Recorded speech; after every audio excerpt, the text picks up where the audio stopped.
সম্মানিত সভাপতি কালীবাড়ি কমিটি, সম্মানিত সেক্রেটারি মহোদয় কালীবাড়ি কমিটি, পূজা উদযাপন কমিটির উদ্যোগেই এখানে প্রায় 15 দিন ব্যাপী সম্ভবত বড় এক কীর্তন হচ্ছে।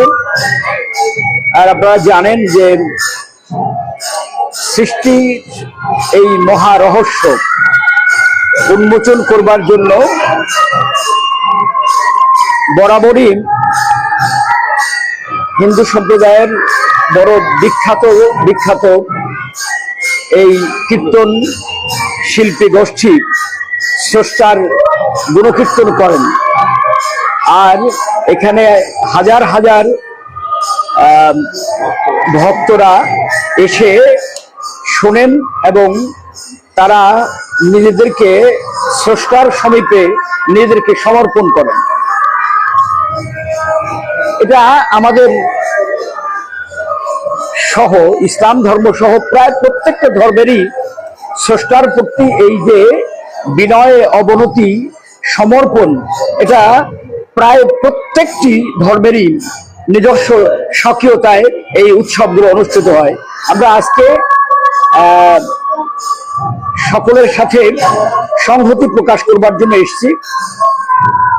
আমরা তাদেরকে ধন্যবাদ জানাবো।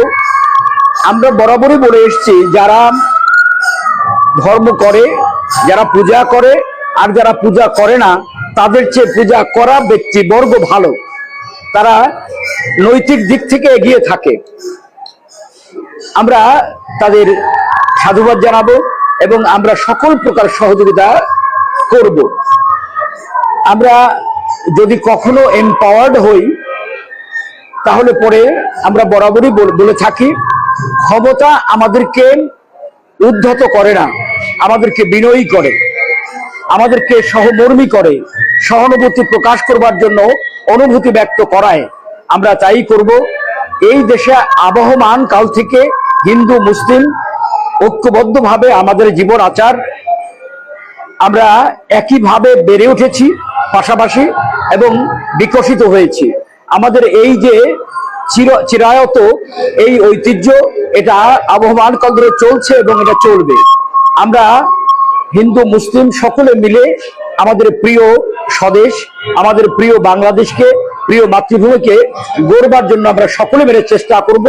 আমরা সকলকে এই সংহতি প্রকাশের জন্য এবং আমাদেরকে দারুণভাবে রিসিভ করবার জন্য এই কালীবাড়ি পূজা উদযাপন কমিটিকে ধন্যবাদ জানাবো, কৃতজ্ঞতা জানাবো। আমরা তাদেরকে বলবো, সকল সংকটে আমরা আপনাদের পাশে থাকব। সংকট নেই, আপনারা আপনাদের এই পূজা অর্চনা করবার যে অধিকার, এটা আপনার ধর্মীয় অধিকার, এই অধিকার কেউ খর্ব করতে পারবে না। আমরা আমাদের সাধ্য মতো সকল শক্তি সামর্থ্য দিয়ে আপনাদের পাশে থাকার চেষ্টা করব। এই অধিকার, এটা করুণা নয় আপনাদের প্রতি, এটা আপনার অধিকার। এই অধিকারকে যাতে করে পরিপুষ্ট হয়, যাতে করে বিকশিত হয়, সেজন্য আমরা সকলে মিলে চেষ্টা করব। সকলে আমরা ঐক্যবদ্ধ এক বাংলাদেশ, সমৃদ্ধ এক বাংলাদেশ করবার জন্য আমরা সকলে মিলে চেষ্টা করব। সবাইকে ধন্যবাদ।